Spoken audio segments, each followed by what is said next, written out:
శ్రీ అపీతకుచాంబా సమేత అరుణాచలేశ్వరాయ నమః. ఓం నమో భగవతే శ్రీరమణాయ. ఓం సుందరేశాయ నమః. అరుణాచలమనుచు స్మరించు వారల అహము నిర్మూలింపుము అరుణాచల. శ్రీ శివనిధి శివాలయాలు.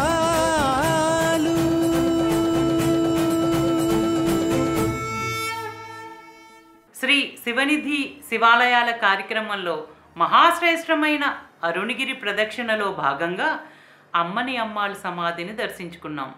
ఈ భాగంలో అమ్మని అమ్మాళ్ళ సమాధి నుండి అరుణగిరి ప్రదక్షిణను కొనసాగిద్దాం.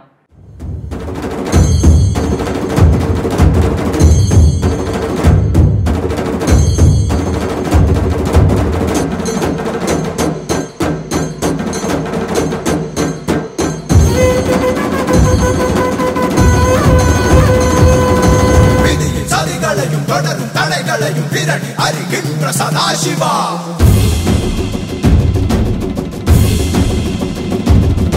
కరడు మురడాల వళిగ కెళతాలు కడకు బలి కొడుకు మహాశివా.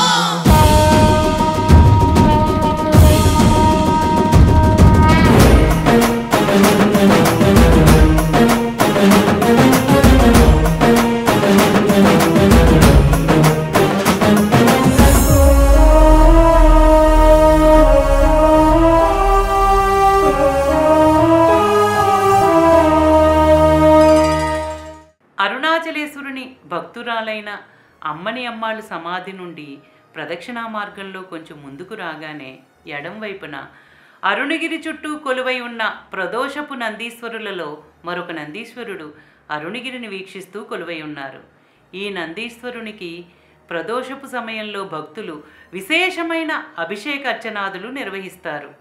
అక్కడి నుండి కొంచెం ముందుకు రాగానే కుడివైపున వినాయకునికి ప్రత్యేకమైన ఆలయం నెలకొని ఉంది.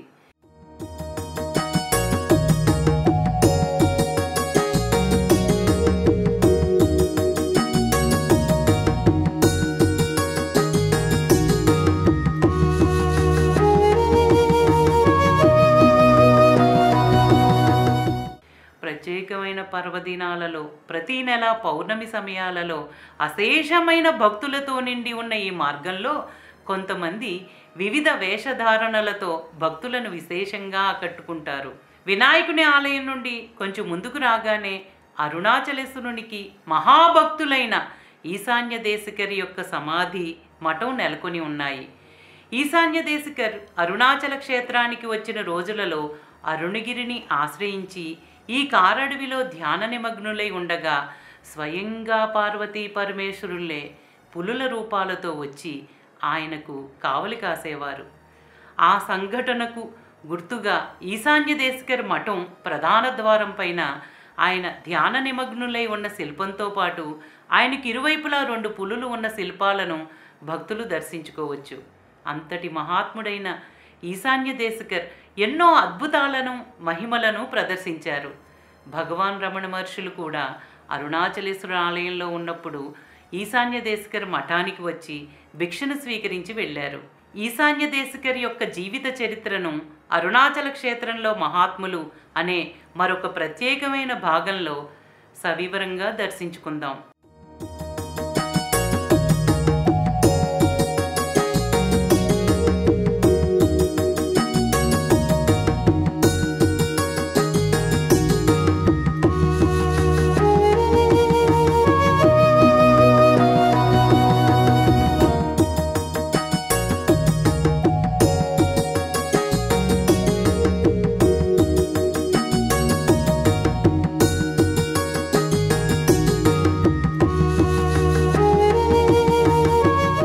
అరుణాచల క్షేత్రంలో ఎంతో మంది మహాత్ములు ముక్తిని పొందారు.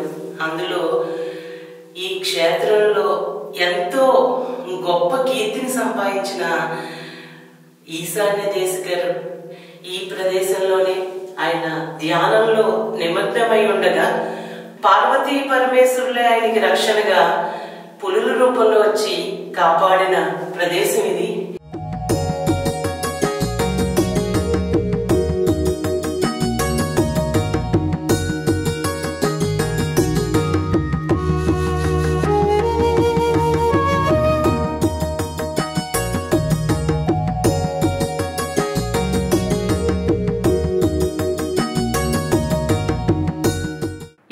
విషయాలను చూసినప్పుడు వెంటనే అది మనకు కావాలని మనసు కోరుతుంది.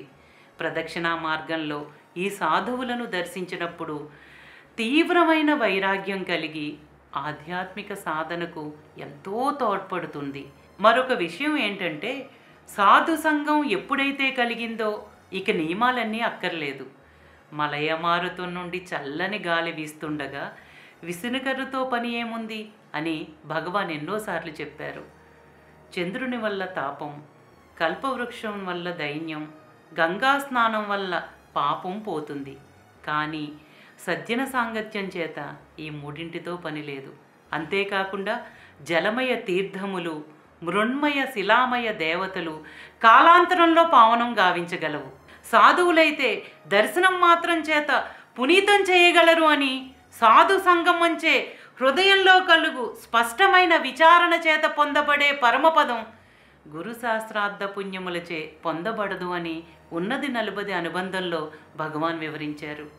ఈశాన్య దేశకరి యొక్క అనుగ్రహ ఆశీస్సులను కూడా తీసుకుని బయటకు రాగానే ఈశాన్య మఠానికి ఎదురుగా వృషభవాహనంపై కొలువుదీరి ఉన్న పార్వతీ పరమేశ్వరులకు చిన్న ఆలయం ఉంది. ఈ ఆలయంలో ఉన్న పార్వతీ పరమేశ్వరుల అనుగ్రహ ఆశీస్సులను కూడా తీసుకుని అరుణగిరి ప్రదక్షిణను కొనసాగిద్దాం.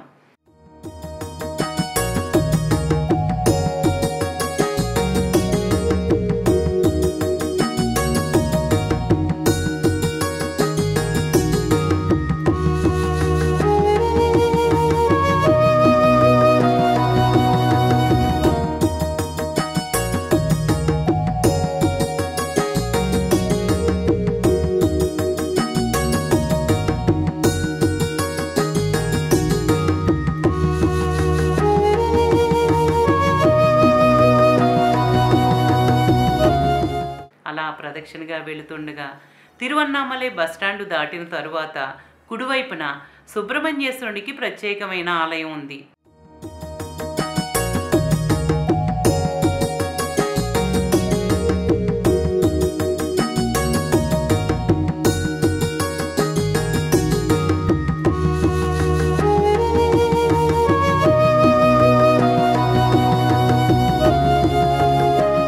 ఈ ఆలయంలో సుబ్రహ్మణ్యేశ్వరుణ్ణి దర్శించుకుని ఆయన అనుగ్రహాన్ని కూడా పొంది మరి కొంచెం ముందుకు రాగానే కుడివైపు వీధిలో రెట్టకాళియమ్మన ఆలయం ఉంది.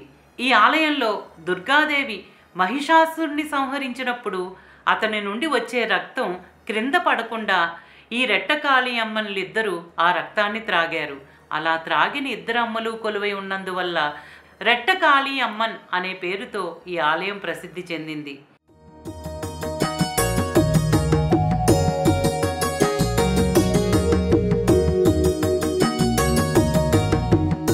రెట్ట కాళియమ్మ అంటే ఇద్దరు కాళికా దేవులని అర్థం.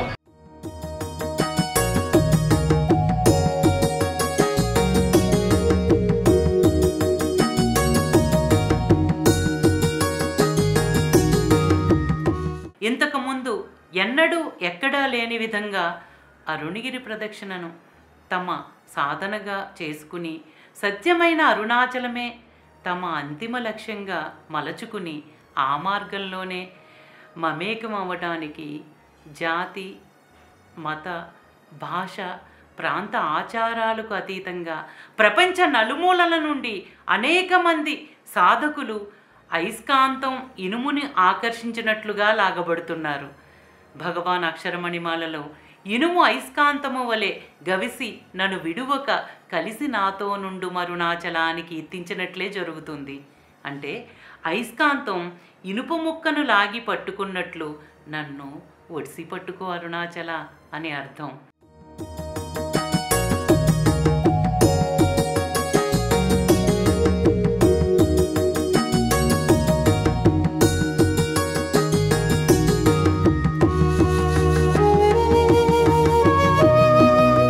రెట్టకాళియమ్మన్ ఆలయం నుండి బయటకు వచ్చి ప్రదక్షిణా మార్గంలో కుడివైపుకు ఉన్న వీధిలోకి కొంచెం ముందుకు వెళ్ళగానే మహిమాన్వితమైన ఆది కామాక్షి అమ్మన్ ఆలయం నెలకొని ఉంది.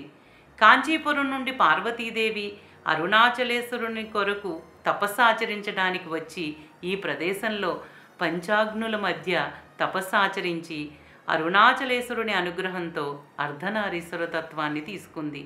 ఈ ఆలయ గోపురం పైన పంచాగ్నుల మధ్య పార్వతీదేవి తపస్సాచరించడం, అమ్మకు ఎడంవైపున గౌతమ ముని నెలకొని ఉన్న శిల్పాలు విశేషంగా ఆకట్టుకుంటాయి. ఈ ఆలయంలో అరుణాచల పురాణాన్ని అనుసరించి కైలాసంలో కొలువైన పరమేశ్వరుణ్ణి పార్వతీదేవి వినోదం కోసం తన హస్తాలతో ఆయన 2 కనులను మూయడం వల్ల లోకమంతా అంధకారమైంది.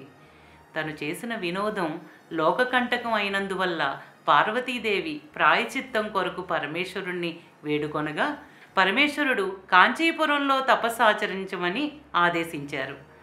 పరమేశ్వరుని ఆదేశానుసారం పార్వతీదేవి కాంచీపురంలో తపస్సాచరించి ఆయన అనుగ్రహానికి పాత్రురాలయ్యింది. అప్పుడు పరమేశ్వరుడు పార్వతీదేవిని అరుణాచల క్షేత్రంలో కూడా తపస్సాచరించమని చెప్పారు.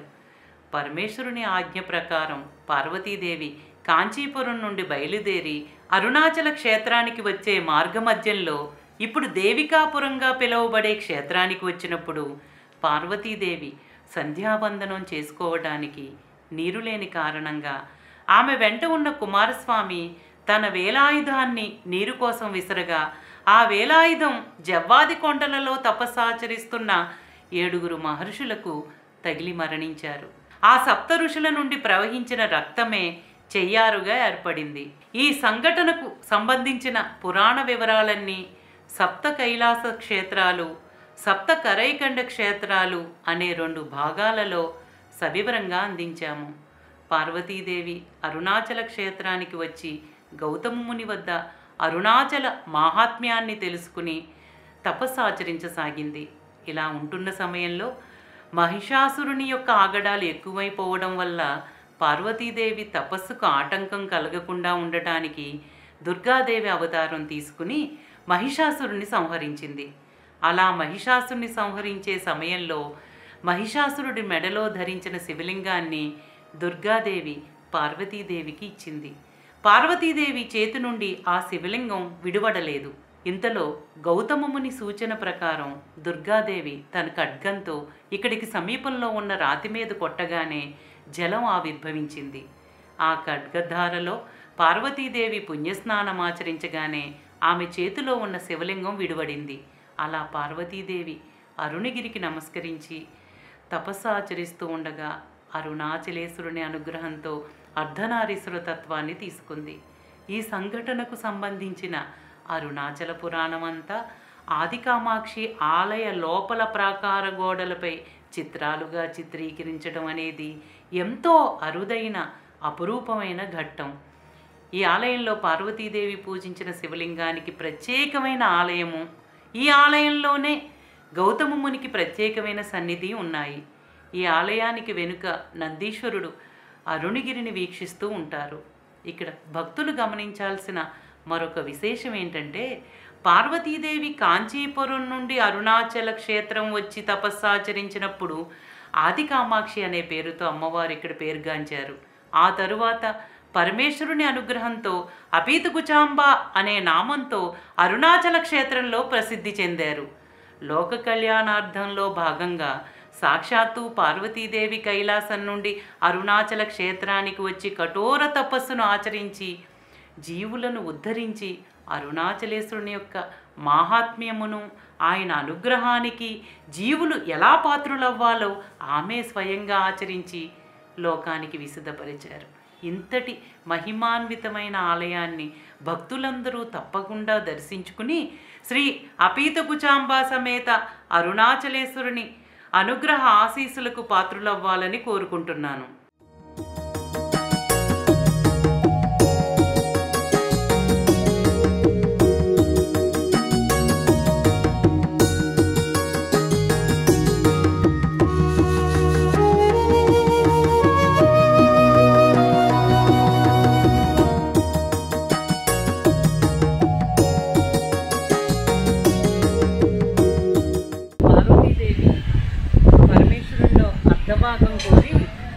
అరుణాచల క్షేత్రంలో పంచాగ్నుల మధ్య తపస్సాచరించిన ప్రదేశం ఇది. ఈ ఆలయంలో ఆది కామాక్షిగా పేరు ప్రఖ్యాతులు గాంచి భక్తులను అనుగ్రహిస్తూ ఉన్నారు.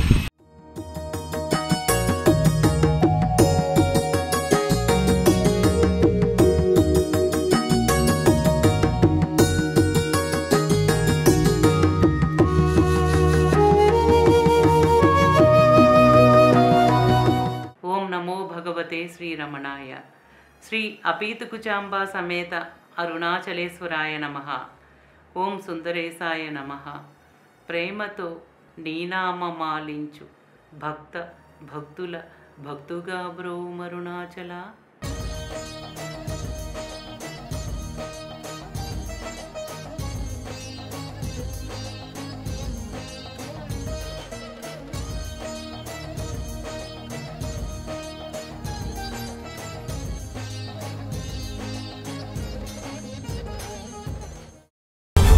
శ్రీ